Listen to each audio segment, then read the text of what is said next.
person when they speak a different conversational language.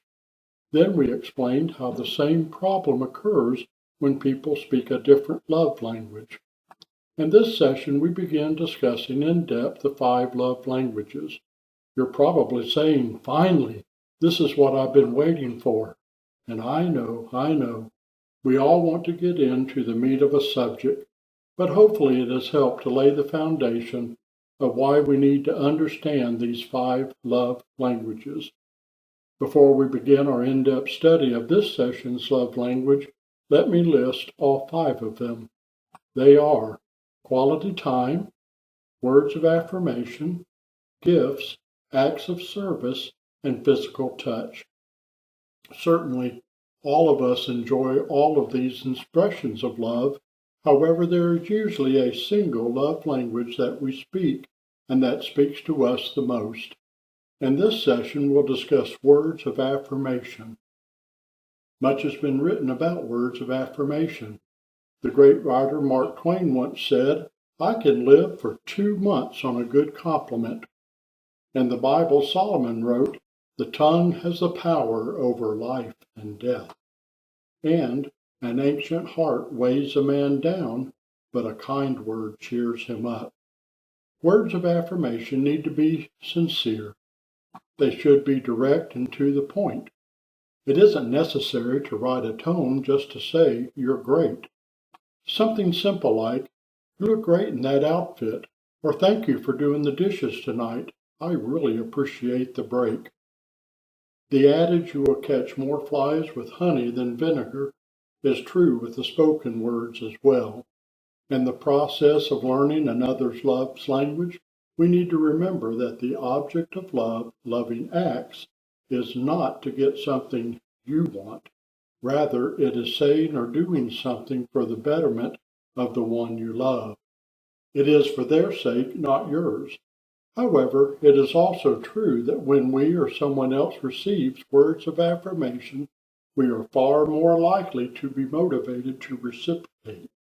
To restate, you do what you do to show love for their sake, but in most cases, you will receive in return. I'm reminded of a play we produced during my senior year of high school. The title of the play is "If a Man Answers."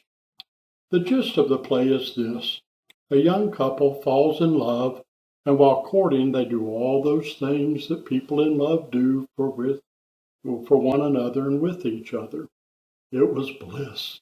They decide to get married, and at first all things are even better than before.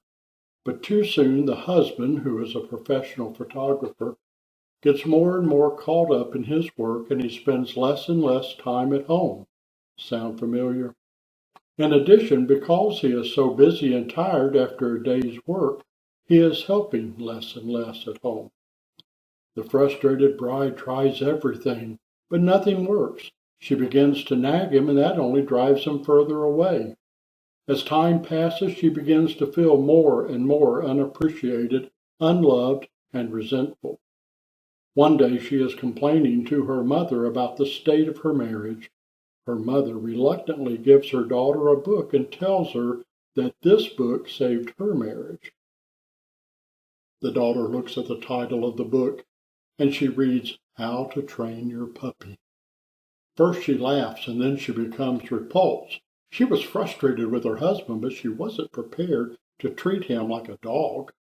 "I understand, Shoo-Shoo," her mother, who was French, said, and that was her pet name for her daughter. "But hold on to it. You'll come around."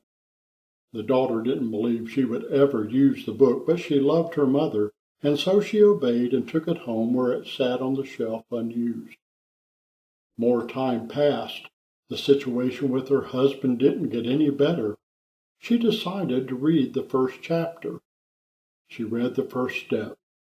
When you ask your husband to come help you, speak to him in a soft, gentle, sing-song voice. Don't bark at him. She tried this, and to her surprise, he responded better than he had been doing. She read the next step. When he comes to you, give him a playful rub behind the ear. That's ludicrous, she thought, but she was desperate. The next time she called him with her soft, gentle call, and he came, she spoke lovingly to him, saying, "Good boy," and rubbed him behind his ear. Surprisingly, this action on her part was received with pleasure. She almost thought she could detect her husband wagging his tail. She continued to work the steps, and her husband continued to respond positively. I don't want to give away the whole movie, but in the end, when the daughter is telling her mother how well the steps worked, she finished with saying how much her husband had changed. To which her mother replied, "Oh, I think it is someone else who changed." The daughter was confused by her mother's words. She could see the change in her husband. What did Mama mean? Then she realized it was she who had changed. It was she who had changed the tone of her voice, the giving of simple affection, and words of praise or affirmation, as per our study. That is a movie where someone gets to write the script, and usually life doesn't work quite as quickly or as well. But words of affirmation can have that great of a response. When the one you're expressing words of affirmation to feel loved and appreciated, they are subconsciously more willing to give back in return. But again, let me repeat, saying words of affirmation to get your way is not love, that is manipulation. One day, the manipulation will be realized and the person will be offended and hurt all the more. Your goal should be to reestablish your loving relationship and to show the other person that they are loved. Just as there are many dialects of a spoken language, so too there are many dialects of love languages. One dialect is encouraging words. The word encourage means to inspire courage. When you express encouraging words about someone's abilities, you help them have courage to begin or proceed in an activity that is part of who they are. You're not enabling yourself to some accomplishment. You're helping them be willing to take that step to achieve something they want to achieve. However, once again, as the one you encouraged is fulfilled and successful, you'll receive credit and appreciation for believing in them. Another dialect of words of affirmation is words of kindness. This includes how we say those words as well, and perhaps more so than what we say, the tone of our voice matters. We have all experienced someone agreeing to do some function, but they say yes with sarcasm or disgust, or in any number of other negative ways. It's not just what we say, but how we say it. One important aspect of words of a kindness is to not dredge up past mistakes or behavior to another. The past is the past. It can't be undone. If the other person has expressed regret for their actions and asked for forgiveness, it is up to us to grant that forgiveness and to not use the past as a weapon the next time you disagree. God doesn't remind you of your past. He says that as far as the east is from the west, so is his memory of your past sins once he has forgiven you. He says in another scripture that he remembers them, your sins, no more. That is the example of forgiveness we have to follow and we need to follow. Forgiveness or unforgiveness, being unforgiving, is holding on to a right that we feel we have to be revenge, to get vengeance, to be proven right. And if you hold on to that attitude, you're not being forgiven and you're not forgiving others. And so it is that as we forgive others, we don't hold it against them anymore. We don't make them continue to pay a debt that they don't have to pay because they've asked for forgiveness and we've forgiven them. We all live in glass houses, and it is wrong to throw stones of past mistakes when we get into a heated argument. I'm sure you've heard the advice to not go to bed angry, and I understand the thought, but I'm not sure I think it's always the best advice. Typically, when we are in an argument with another, our goal becomes to win the argument, not to come to a mutual understanding and not to reconcile. And so we steadfastly refuse to back down even when we know the other person is right. We must defend ourselves and our reputation, and in the process we must tear the other person down. I'll confess that there have been times that my wife and I went to sleep disagreeing with each other. But more than once when I awoke with a fresh mind and out of the battle, a new understanding of her position came to mind. Sometimes I still disagreed, but I could see her position, and with that understanding, I knew her different view was not a personal attack against me, and since the issue was no longer personal, we could talk calmly and come to an understanding and agreement. One must decide what is best to do in each situation. Sometimes you need to talk it out. But if you both of you are feeling attacked and the drive to defend oneself becomes the main reason you're arguing, perhaps sleeping on it, the issue that is the best way to go. After listening to all this and thinking about it and the encouragement you're receiving, the instruction, you may be thinking, this is too hard. I just can't do it. Well, you're right. Learning to speak another love's language is work. And learning how to form your words is difficult, but the result is so much more rewarding. Too many couples have divorced because they couldn't stop defending themselves, even though they knew the other person was right about them or their actions. Years later, they continue to regret the relationship dissolved, and sometimes it resolved because you just could not admit humbly that the other person was right. How we form our thoughts and words is so very important. When the other person finally takes out the trash, instead of saying, it's about time, the flies were going to have to carry it out for you, or you better clean those gutters, they've got trees growing in them and they're going to pull this house down. Instead say, I'm really worried about our gutters. Do you think you might be able to get them cleaned out today?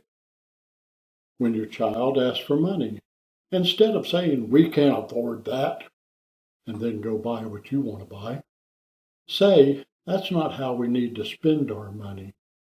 The first response says no, but it also says to the child that you as a family cannot afford what it is they are desiring.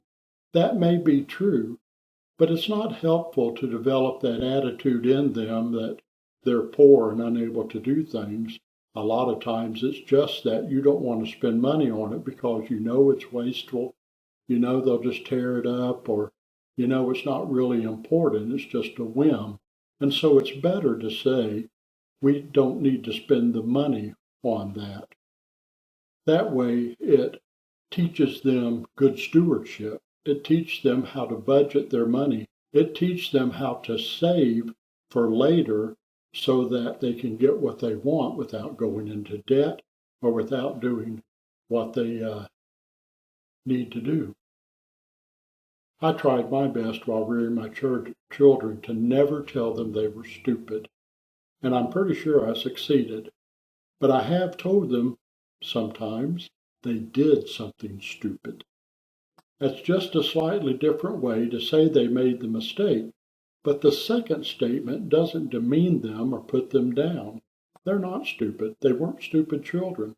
But like everybody, especially us men, we can do some stupid things sometimes, and we know we're doing it a lot of times. That doesn't stop us. Rather, when we say you did something stupid, you're saying actually you're smarter than that. Words of affirmation are a powerful tool to build up the other person. It is worth the time and effort to learn how to speak affirmatively. Next week, we're going to talk about quality time. Quality time is so meaningful to some people especially, but really to all of us, that someone will take the time to help, to just spend time with us, to watch a TV show, to go take a walk. And the Dr. Chapman tells a story of a couple that weren't getting along at all, and he gave them a pattern of how to speak words of affirmation to each other. They followed that pattern for 2 months. When he called them to ask how it went, he talked to the husband and says, "Oh, it's working wonderfully. She's doing so much better and so much happier as I've given these words of affirmation." Then she talked to the wife and she said, "Oh, no, it's not working as well as I'd like." And that's when Dr. Chapman says he learned that people have a different love language. Hers was actually quality time. She appreciated the kind words and certainly would rather have them than ugly words spoken unkindly. But what she really wished for was time. Even though he said, "Thank you, hon, for taking care of the house," he still went off to work and spent all day at work and all night doing work at home. And so she felt unappreciated. She felt left out because he never took time for her, even though he said the right words. So that's what we're going to talk about next week, is the importance of quality time. And again, not just our spouse, but that's important to our children. They need us to take time. That is really, isn't it the most valuable commodity in life? We can earn money, we can save money, we can budget our money, but time cannot be replaced. Once it's lost or wasted, it can't be recovered. You can't make more of it. And so it really is important that we cherish time and that we be sure we're spending time with our loved ones. That's what speaks so much to them. It works at work too. It works with our employees. If we'll just take a moment to share a cup of coffee with them instead of always barking orders, always being on their case about work that needs to be done, we take time just to get to know them, to see how the family's doing, how they're doing at work. Are there any problems, any concerns? Listening, giving them time is so important. So next week, and I've probably given away too much, but next week, that's what we'll talk about. So tonight, words of affirmation. And I want to affirm that you're tuning in and watching and you're following this study and trying to learn how to know the love languages. And I look forward to seeing you, or you seeing me, since it's one way, next week as we study quality time. Thank you. This is Pastor Wes Brockway of Campbellsburg Baptist Church, wishing you God's richest blessings.